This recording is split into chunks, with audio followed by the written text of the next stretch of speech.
Welcome back to Literary Stage Rereadings. Today we are doing New Little Engine. Enjoy. Speed Killer. I hate dawdling like this, growled Rusty. I get hot and uncomfortable.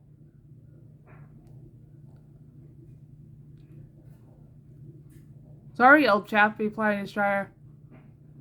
You can't go any faster, or the weed killer won't spread properly. Rusty knew this. But he still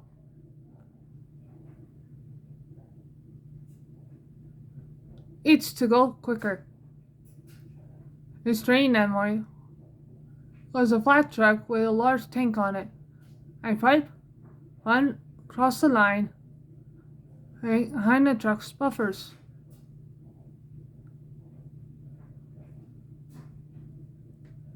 And when the man in charge turned the tap, liquid sprayed onto the track through holes in the pipe. The weed killing train was used only once a year. And that was once too much often for Rusty. He hoped that Fred, the other diesel, would pull the train today, but Fred was ill. So he says, muttered Rusty darkly to himself. It was a holiday weekend. The Thing Control expected plenty of visitors. I was surprised at the number who came.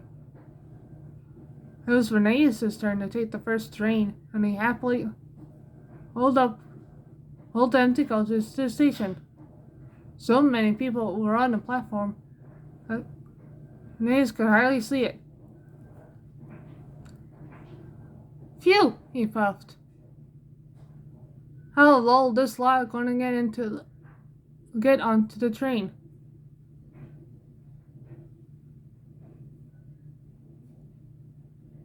Will you go back for another carriage, please?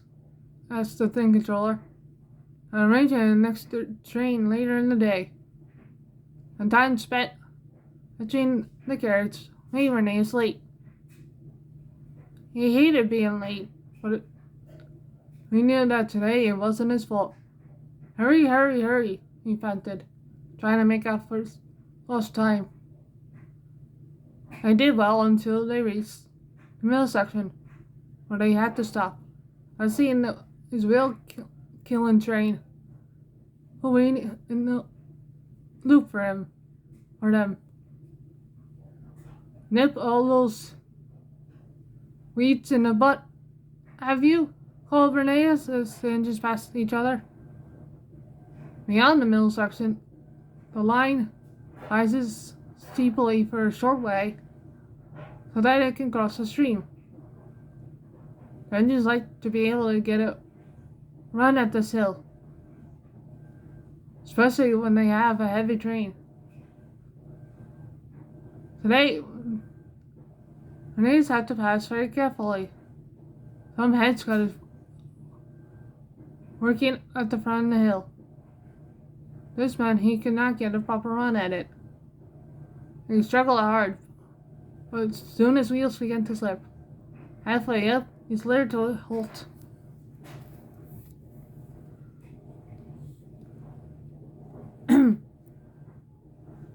Sorry, it's cut off. Sando's plan. Who does Peterson think he is? Grumbled Sando. He goes galloping off the wheels, and when our new engine isn't ready, he's blocked back. We can manage without him. We're short engine until the new one's ready, said Skarlovi. It's sensible to have him back. Huh, snorted Sandal rudely. He's too puffed up in the smoke box. I know what I shall do. When the thing controller told Peterson the rest after his journey, Sandal was not pleased. Why come home just to laze about all day? Sandal grunted. He bumped his trousers crossly. Near the shed, he thought he saw Peter Sam grinning at him. Right, he muttered. That's it. His wheels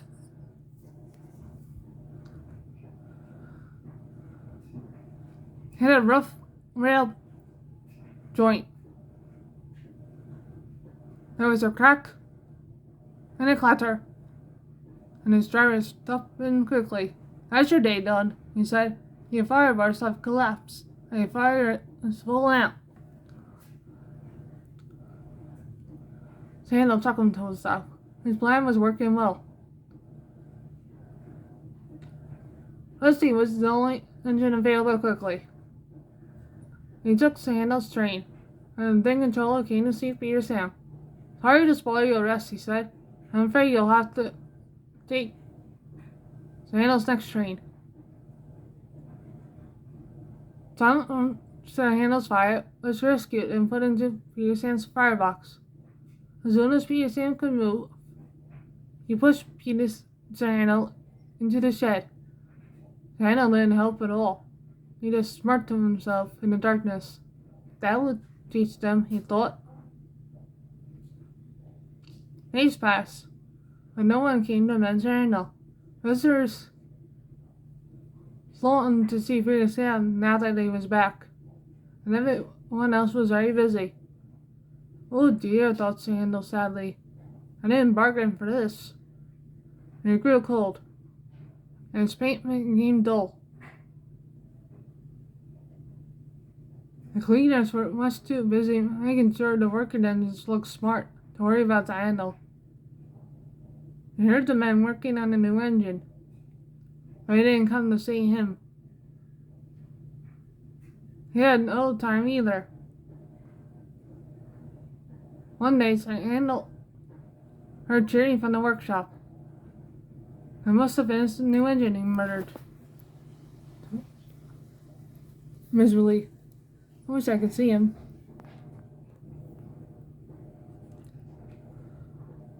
Just then, the door at the back of the shed opened, and Sandal heard footsteps. It was the thing control. Hello, he said. Why are you looking fed up? I'm sorry, sir, said Sandal. Whatever for? Asked the thing controller. I broke my fire bars on purpose, sir. I wanted to pay Sandal back. Peter Sam back. The thing controller paused. I see, he said. He quickly thought what he had been going to say. Well, Sandal, he said sternly. Thank you for following up. You promised to behave yourself, you shall be mended. Oh, yes, sir. I will, sir. Very well, said the thing controller gravely. Later that day, Sandal was given a new set of fire bars. No one ever told him that a special sort, which he always used, had only been delivered that morning.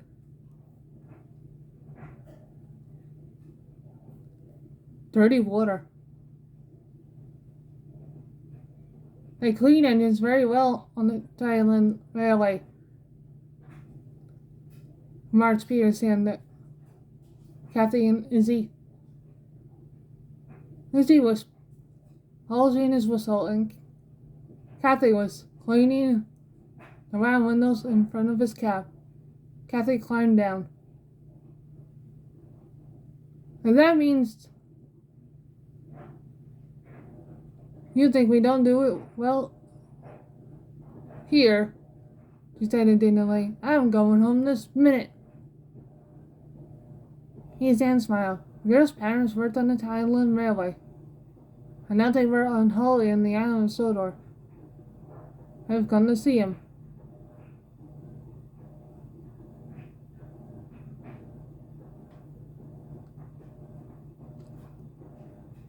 I was thinking of when I was ill, Peter Sam said. I took the clean then, remember? Tell us again, cried the girls. Quickly, Kathy sat on one buffer, while Izzy perched himself on the other. Ethan took a deep breath. "We have funny water on Italian land," he began. "What's that got to do with it?" demanded Kathy. Shh.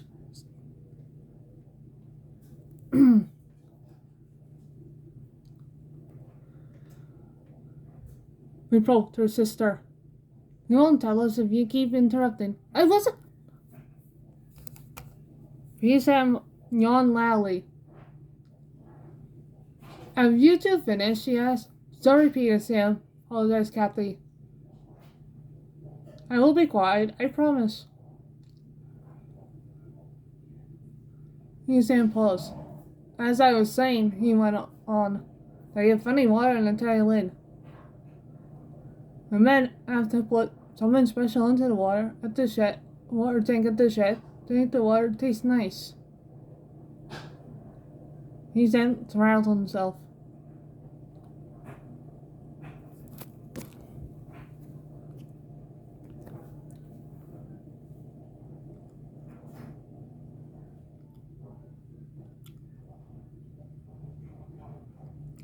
"I was feeling quite well," he remembered, till I had my drink. "But that day the water tasted awful. I told my driver how horrible it was. Raiden seemed worried. I took Michael to the station, and the fireman let water into my boiler. Then I really began to have boil ache. "I feel sick," I said. "Do the best you can," said my driver. "We'll have a look at you at the end of the trip." But I never got that far. The green flag waved, and the driver opened the regulator.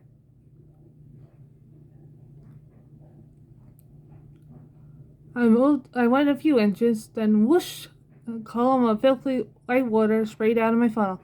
Sam shuddered. "This awful water splashed all over me," he went on. "We were lucky that there weren't any visitors nearby." Ugh! And there I was, covered in horrible white sludge. Sam shuddered again and closed his eyes. Driver tried to stop me again, but the same thing happened. Luckily, Scott Love's twin, Thailand, was at the station, and he took my train. All I wanted to do was go back to the station for a rest, but I wasn't allowed to. "Why?" asked Izzy. Sam paused. "They say that the visitors had come to see me and would be disappointed if I wasn't there, so I was put on to the spare line. My mom was told I was ill." "But you soon got well again, didn't you, Kathy?" "Oh, yes," replied Sam. "I was clean inside and out, and that was much better. They said someone had used too much of whatever it was they put into the water tank. They do it differently now." "That's right," put in Izzy. "Dad told me you have to take a pill." "Not a pill," objected her sister. "It's white stuff that fireman puts into our tanks," said Sam.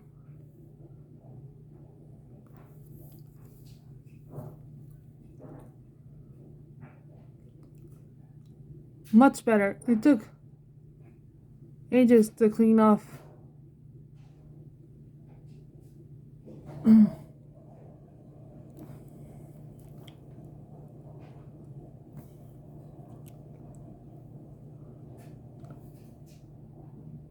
The milk that came out of my funnel.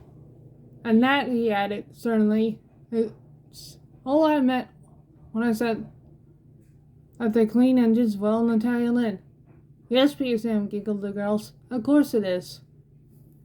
I named his engine. The men have been working on the new engine for a long time." "What's his name?" the other engines kept asking. "We don't know. It's a secret," was always the reply. Everyone just calls him number 7. At last, Sam could contain himself no longer. He asked the thin controller. The thin controller smiled. "Wouldn't you like to know?" he teased. "I do." "What is it?" came in chorus voices. "But I'm not telling. You'll have to wait until the naming party." Ivo Hugh, the railway's chief engineer, was going to do the naming. Even he didn't know the end's name. But Mr. Hugh, you must know what it is, protested Skyloy. I'm afraid not, laughed Mr. Hugh. The name won't be patented until the last minute. It must be a place or a person, said Sir Randall. To match us, he added. I'll think it's a place, decided Rheneas. Well, why is it a secret?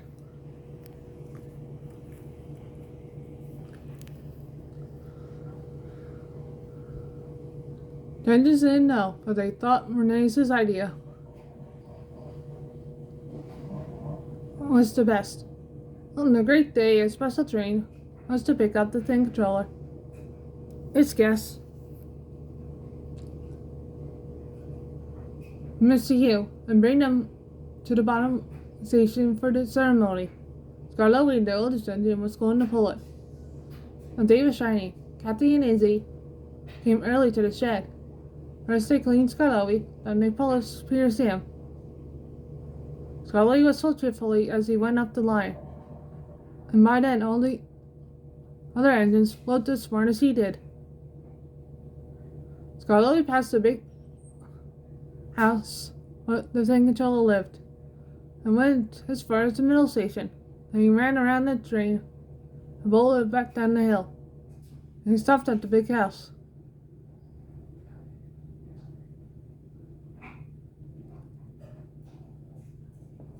And when the Thing Controller and the guests were on the train, he stopped again near the cottage where Mr. Hugh lived.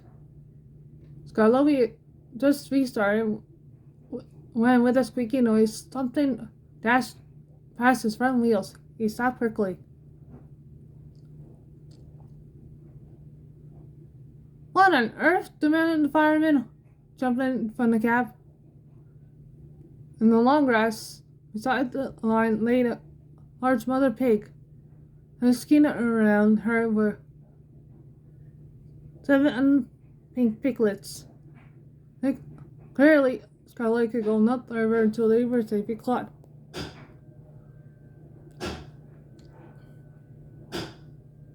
But they did not want to be caught. Oh dear, cried Skarloey. They're going to be late for the party. I know we are. The Thing Controller, Mr. Hugh, and even some of the guests joining the chase since the little old animals had been captured. Put carefully back into the field. At the bottom station, a large crowd had gathered. All the engines except Skarloey was there. Number 7, with his name covered. Simon Crierly. The minutes ticked by. The manager looked at his watch. Something must be wrong, Rheneas whispered to Duke. Skarloey should be here by now. Perhaps the Thing Controller wasn't ready, suggested Duncan. They were certainly hushed by the others. At last, they heard a whistle in the distance. And a little later, Skarloey puffed playfully into the station. I'm sorry we're late, Mr. Hugh said. I've been chasing pigs. He told them about it. However, he went on, I'm here to name an engine. I do not know what it's called yet, so I shall have to read it to you. Therefore, I named this engine. He pulled away the curtain. Bless my soul. No, not that. It's Ivo Hugh. He turned to the Thing Controller. I'm honored, sir. Thank you, he said. And all the little ones listened loudly in acclamation. The end.